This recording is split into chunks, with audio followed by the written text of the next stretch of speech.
serious? What's the creepiest true story that happened to you or someone you know? This happened to a friend of mine. It's a Sunday. She comes home to her apartment from running errands around 1 p.m. She was in med school at this time, so she pretty much parked herself at the kitchen table and studied for the next 5-6 hours. She's sitting there and looks up to see a dude casually stroll out of her bedroom. No other entrances, she's sitting by the front door, so he's been there the entire time she has been home. He pauses at the doorway to her kitchen, between her and the door. She basically froze. Then her phone rang and kind of startled both of them. She ran to get the phone. He ran out the door. She moved and got an enormous dog. He was in her apartment the whole time. This is one of my biggest fears. When I was a child, I was always stricken by this irrational fear that when I went outside at night, I had to walk straight into the house without looking back, because if I looked back, someone would be following me. One day after dinner I went out to the car to get my book bag, and I was continuing my ritual of walking straight inside without looking back, adrenaline pumping, anxiety going full force, and I just stopped and said to myself, this is stupid. I made myself look back. When I looked back I saw what appeared to be someone crouched down behind my mom's car, and was peeking their head around. They were just staring at me and smiling. It appeared to be a woman in her mid-30s, maybe 40, with curly short blonde hair. We made eye contact for a second, and then she ducked back behind the car where I couldn't see her. I stood frozen for a second and then ran inside. I told my mom. We went outside to check, no one was there. My mom didn't exactly not believe me, but she wasn't very concerned either. When I was about 9 or 10, my older brother and I had a few friends over to stay the night. My dad had to work the next day, so we were all left at the house by ourselves for the day. We were excited to play PlayStation all day on our Saturday off. Well, my dad worked late that night, until probably 8 or 9. As soon as the sun went down we went into one of the rooms upstairs to play Uno. Fast forward 30 minutes, and we start hearing footsteps slowing walking up the wooden stairs. My dad wasn't going to be home for another 2 hours, so we didn't know who it was. There were 4 of us, me, my brother, my friend, and his friend. We would take turns walking out of the room to see what it was, but before we could look down the dark stairs we would hear what sounded like someone running down the stairs as fast as they could, so they couldn't be seen. This continued for probably 2 hours, ending with all of us huddled in the room upstairs with the door wedged shut with a chair until my dad got home. None of us were really believers in anything paranormal, but a child's imagination is a crazy thing. Now 15 years later, I still don't know what to make of it, but every one of us heard those footsteps walking up those dark stairs. I bring it up to my friend who I'm still friends with, and he remembers it just as vividly as I do. It kind of creeps me out just thinking about it. Might have just been a persistent thief. Or a reluctant serial killer. Either one. I just moved into a basement suite. Every time I went out, I would lock the deadbolt but not the door handle, but when I came home a lot of the time the deadbolt would be unlocked, and the door handle would be locked. At first, I thought I was just confused about which one I had locked, so I started paying more attention. It kept happening, and I realized someone must be going in when I went out. I assumed it was the landlady and was annoyed, but didn't say anything at first. Then one day I came home and found the wrong lock locked again. I went in pissed off, and opened the fridge to get something to eat. There was a book in the fridge that I had never seen before. I collected old books, and this one was published in the early 1900s, which creeped me out completely, because it was like it had been left for me. I finally called my landlady, and asked if she was going into my apartment, and told her what had happened. She freaked right out, said the last person who lived there was a really creepy guy with mental health and drug problems. She got all the locks changed that day and it never happened again. Didn't realize until years later that I was almost snatched. Grew up in a small town. Out playing in the yard with my 2 younger siblings like every other summer day. Guy pulls up alongside the yard in a truck, calls me over, asks my name, if I'm having a good summer. He says he could really use my help. He's out looking for his lost puppy. He can show me a photo of the puppy if I come closer. No, closer. The picture is small, can I please help him? I yell to my brother on the other side of the yard, Darren, come help us find a puppy. I have to assume he thought I yelled Dad, because he nope/screeched out of there without another word. I remember being really worried about that puppy. Until we had an assembly at our primary school about things strangers might say to lure you into their vehicles. My mom and her friend were out and about late at night, heading to a party. Their car broke down, and being a rural town with a small population, they had to walk about a mile to the nearest house for help. They got to the front door, and of all people to answer the door, it was one of their high school teachers. He was horrified to see them out late at night, alone. He let them use his phone but scolded them saying it was not safe, the location, time and circumstances. He let them know they were absolute fools and he did a somewhat vague warning. My mom called my grandfather to come bring gas and or possibly tow their vehicle. When the girls got back to their car, there was a severed cow head on the hood, blood everywhere. This was near Hermiston, Oregon, apparently well known for devil worshippers. Posted this before. Also my top comment of all time. Rented a cabin for a week with my significant other. First night there we had spent the day visiting her family. The actual reason for our trip, had dinner. She got pretty wasted. Get back to the cabin. Carry my significant other inside. To find all our bags opened/dumped onto the floor. This set me into panic mode. I hadn't been drinking and I routinely carry, so I pull out my gun and sweep the house. I check every room, closets, even under the bed, nothing. My significant other is still fast asleep, so I check our stuff over and there's nothing missing. It had just been dumped onto the floor. So I look around some more, all the windows are locked, the back door was even dead bolted. It just really bothered me that there was no sign of break-in. I know I locked the place before I left, so either someone else had a key to my cabin, or whoever it was still inside the cabin. Either way, I didn't think I'd do much sleeping. It was too late to make other arrangements, and considering that most likely there wasn't anything to worry about really.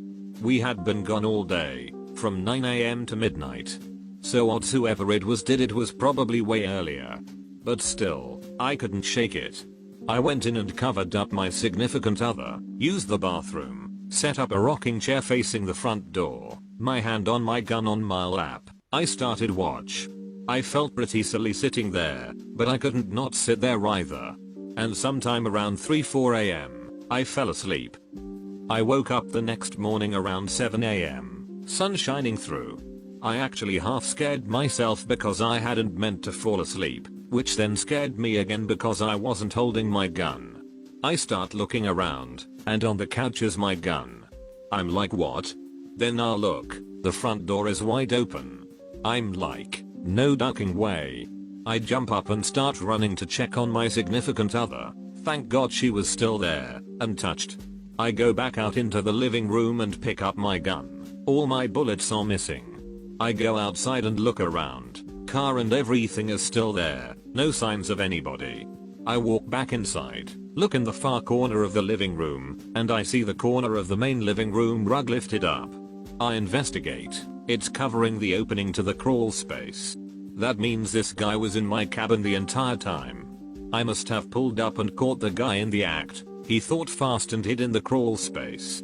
Then sometime during the night, crawled out, disarmed me, and walked right out the front door. TLDR, rented a cabin, came back for the night, found our stuff dumped on the floor. Put my significant other to bed, stayed in the living room with my gun in case they came back. Fell asleep. Woke up the next morning to find my gun on the couch, a hidden crawl space door open, and the front door open. The person was hiding in the crawl space the entire time, and worse, came out while I was sleeping and disarmed me. I love to ride my bike along country roads. Not far from where I live is a tiny town called Three Oaks, in Michigan. One Saturday, my wife was working and I had nothing to do. So I strapped my bike to my car and drove the hour to Three Oaks. I parked in the scenic downtown area, and then rode out of the town and into the surrounding countryside. As I wound my way further into the remote countryside, Houses and businesses and cars grew increasingly scarce.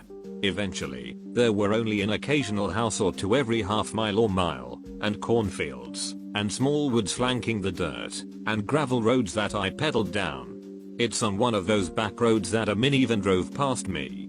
Within moments of it passing, it turned around, pulled up alongside me.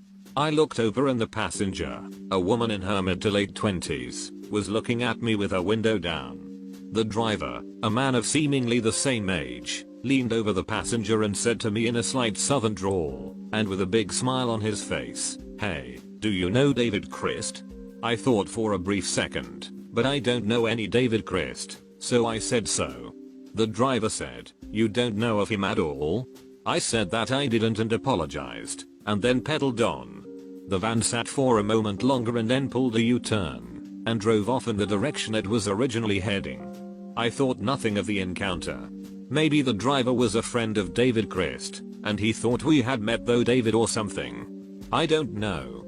At the time, I didn't think I had any reason to worry. I continued on my ride, turning down this road and heading north, and then turning down that road and heading east.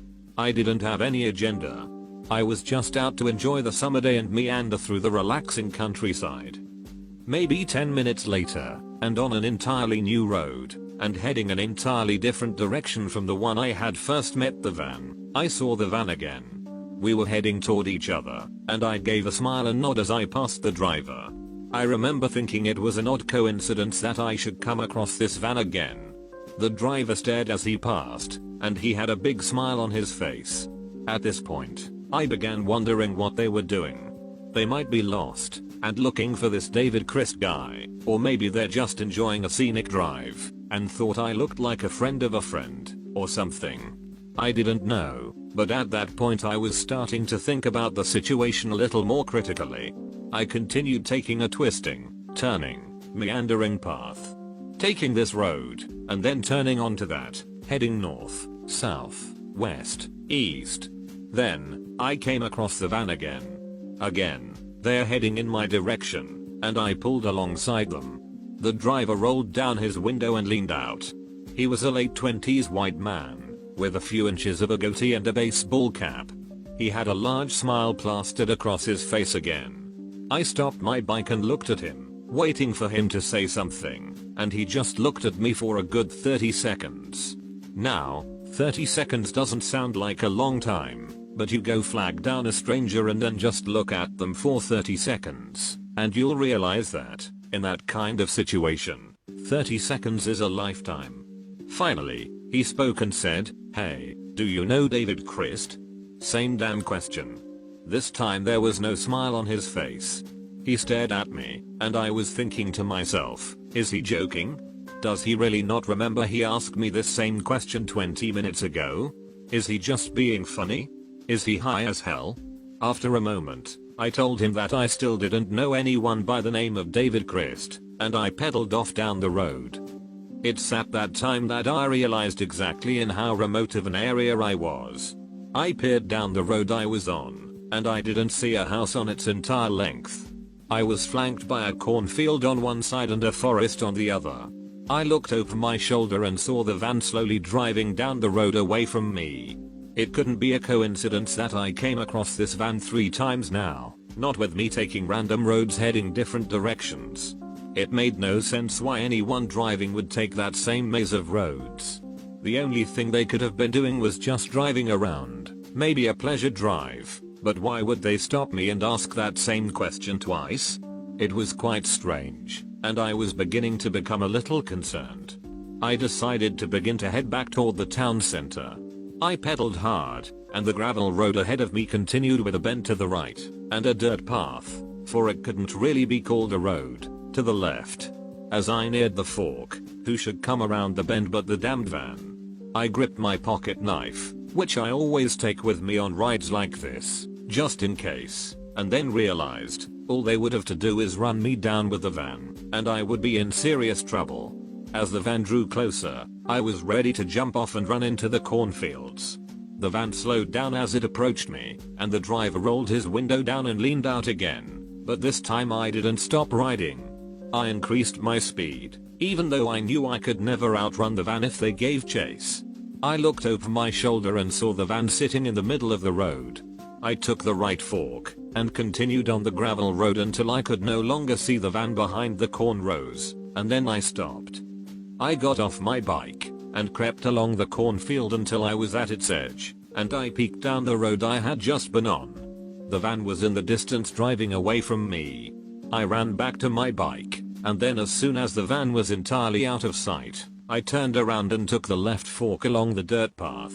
I rode as fast I could, knowing that if the people in the van had nefarious things in mind, and if they caught me on this dirt path, flanked by cornfields and far from an area that anyone would come across us, that would be the time they attacked. My ruse worked, or perhaps the van was never after me at all, and I made it the rest of the way to the town center without seeing them again. When I got home later that day, I was still replaying the events in my head, and the name David Crist kept creeping through my mind. Was David Crist someone famous? I wondered, like a musician. Should I have known David Crist? I decided to Google a name. I tried a couple of different spellings for Crist, but in the Crist spelling that revealed a terrifying result. I came across a newspaper article from Knoxville, Tennessee. The article explained how a man named David Crist had turned himself in after stabbing another man at a gas station in 2013. The article included a photo of this criminal David Crist, and I believe it was the same man that was driving the van. Had a baseball cap and a few inches of a goatee, and the man in the van was a dead ringer for David Crist in the article. I did an inmate search of the Knox Country Prison, and there was no David Crist in the inmate population. Somehow David Crist had gotten out of prison, or maybe he was never convicted, as I couldn't find any articles about sentencing, in less than 2 years after stabbing a guy, and for some reason he had made his way to Michigan. Why was he driving along these back roads? Who was the woman in the passenger seat, and why the hell did he keep asking if I knew of him? Do I know David Crist? Yes, I do now.